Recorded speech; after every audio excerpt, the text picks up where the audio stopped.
தற்போது நடைபெறும் தேர்தல் ஊழலுக்கும் நேர்மைக்கும் இடையிலான தேர்தல் என கிருஷ்ணசாமி தெரிவித்துள்ளார்.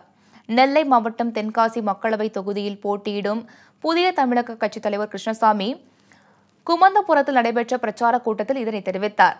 திமுக பொருளாளர் துரைமுருகன் வீட்டில் நடைபெற்ற சோதனை வரவேற்கத்தக்கது என்ற அவர், தற்போதைய தேர்தல் ஊழலுக்கும் நேர்மைக்கும் இடையிலான தேர்தல் என்றார். இந்தியா பாதுகாப்போடு இருக்க வேண்டும் என்று கருதுகிறார்.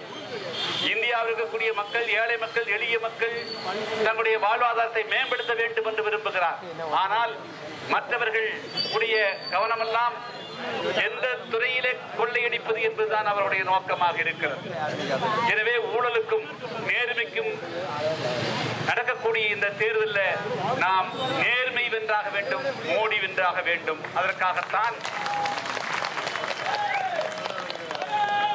இந்த தேர்தலை நாம் சந்திக்கிறோம். நேர்மையான ஆட்சி தொடர்ந்தால்தான் ஏழை எளிய மக்கள், நான் ஏற்கனவே பேசியது போல, வீடு இல்லாத மக்களுக்கு வீடு வரும், பென்ஷன் இல்லாத மக்களுக்கு பென்ஷன் வரும், வேலை வாய்ப்பு இல்லாத மக்களுக்கு வேலை வாய்ப்பு வரும்.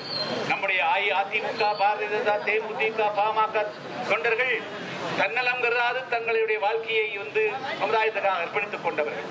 இந்த வெற்றி வாய்ப்பை தேடித்தாருங்கள்.